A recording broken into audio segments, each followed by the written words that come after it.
शुरू से कांग्रेस इस षड्यंत्र में शामिल थी। ये पूरी स्क्रिप्ट 18 जनवरी के पहले लिखी जा चुकी थी और जिसका ड्रामा का अंतिम क्लाइमैक्स कल निकल करके देश की जनता के सामने आया। उसका अंजाम अब कांग्रेस जाने, लेकिन हम जहाँ तक हमारी सोच है कि कांग्रेस भी एक दिन पछताएगी। जिस तरीके से कल विनेश से कुछ मीडिया वालों ने पूछा कि आपके वेट में जो षड्यंत्र किया गया, क्या वेट आपका नहीं है, तो कोई षड्यंत्र है क्या, कैसे देखते हैं? नहीं, कल मैं देख रहा था मीडिया के लोगों ने ये पूछा था कि ओलंपिक में आपका जो वेट नहीं आया, क्या इसमें कोई षड्यंत्र है? तो विनेश फोगाट इस सवाल को टाल गई। उन्होंने यह भी नहीं कहा कि षड्यंत्र नहीं है और एक तरीके से चुप रह करके इशारा कर दिया उन्होंने कि इसकी स्क्रिप्ट उनके साथ कौन षड्यंत्र किया ये कांग्रेस लिखाएगी और वो आने वाले समय में बोलेंगी कि हमारे साथ जो है वहां पर षड्यंत्र हुआ। ऐसा मुझे पूरा उम्मीद है, क्योंकि उन्होंने इनकार नहीं किया। अगर वो इनकार कर देती कि नहीं मेरा वेट नहीं आ पाया, क्योंकि ऐसा कई खिलाड़ियों के साथ हो चुका है, एक बार सुशील कुमार के साथ भी हो चुका है, हो जाता है, वजन कभी कभी रुक जाता है, लेकिन उन्होंने इस षड्यंत्र की बात से इनकार नहीं किया। उन्होंने उसे संभाल करके रखा है, अब आने वाले समय में इस्तेमाल करेंगी। अब देखो उसमें मोदी जी का नाम लेती हैं कि हमारा लेती हैं, लेकिन करेंगी। जिस तरीके से चुनाव में उनको टिकट में कितना असर डाल पाएंगे इस बार चुनाव में, लगता है आपको? नहीं, उनके आने से कांग्रेस को बहुत फायदा होने वाला नहीं है। उनके आने से कांग्रेस को बहुत फायदा होने वाला नहीं है, क्योंकि हरियाणा खेल के क्षेत्र में आगे है, खेल के नाम से जाना जाता है और इन्होंने खिलाड़ियों के साथ बहुत अन्याय किया है।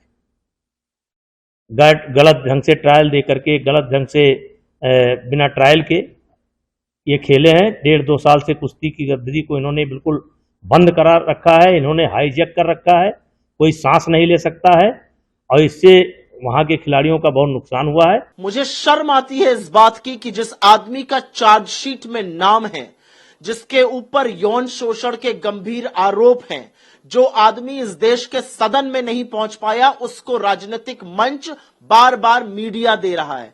चार्जशीट में उनका नाम है, विनेश फोगाट को वो अटैक कर रहे हैं। बाकी 6 लड़कियों ने पर भी तो आपके ऊपर यौन शोषण का आरोप लगाया है। क्या वो आरोप चला गया है? किसको नहीं याद है कि आपके खिलाफ तो कोई कार्रवाई नहीं कर रही थी मोदी सरकार? वो तो भला हो सुप्रीम कोर्ट का, दिल्ली पुलिस आपको बचाते हुए घूमती रही। और विनेश फोगाट ने बड़ी हिम्मत से, बड़ी शिद्दत से एक लड़ाई लड़ी थी, अपने हक की लड़ाई लड़ी थी। और उसके बाद उस लड़की को जिस तरह से जमीन पर घसीटा गया, बूटों तले रौंदा गया, और उसके बाद वो ओलंपिक जाती है और ऑलमोस्ट स्वर्ण पदक जीत कर, जिसकी वो हकदार थी, वो जीत जाती। मेरा अपना मानना है जिस तरह से बृजभूषण शरण सिंह चरित्र हनन कर रहे हैं, जिस तरह से बृजभूषण शरण सिंह महिला खिलाड़ियों के खिलाफ या बजरंग पुनिया के खिलाफ बोल रहे हैं, वो सर्वथा गलत है। लेकिन उनको बार बार मीडिया जो मंच दे रहा है, मसाला आपको लग रहा है स्टोरी में। मैं आपसे एक सवाल पूछती हूं, आप में से भी बहुत सारी महिलाएं हैं, 6 और उसमें लड़कियां थी, वो सब भी गलत थी। विनेश गलत है, वो सब भी गलत थी। राजनीति का अधिकार क्यों नहीं है हमारी देश की बेटियों को? बबीता फोगाट को जब आप चुनाव लड़ाइए तो कोई राजनीति नहीं है, फिर आप टिकट काट के उनको दूध की मक्खी की तरह निकाल दीजिए। रविंद्र जडेजा आपको ज्वाइन करें, कोई राजनीति नहीं है। किस तरह की बातें करते हैं ये लोग? एक लड़की के साथ अन्याय हुआ, अन्याय के खिलाफ उसने आवाज उठाई, और आवाज ही नहीं उठाई, बहुत बड़ी लड़ाई पूरे सिस्टम से लड़ी, और उसके बाद उस लड़ाई को उसने जीता। और बृजभूषण शरण सिंह इस सभ्य समाज पर धब्बा है, कलंक है, और वो बार बार जो यहां पर कह रहे हैं हमारी हरियाणा में जीत वो और सुनिश्चित कर रहे हैं। भगवान ने तो बृजभूषण को सजा दी, बृजभूषण सदन में नहीं है, विनेश फोगाट अभी जीतकर विधायक बनने वाली है। भगवान की सजा जो है ना, समय बड़ा बलवान है, और जब उसका डंडा चलता है तो बड़ा जबरदस्त चलता है। आप बैठकर वहां पर बयानबाजी कर रहे हैं और विनेश फोगाट जो है वो विधायक बनेंगी। ये है समय की बलवान, ये है समय का न्याय, ये है ईश्वर का न्याय।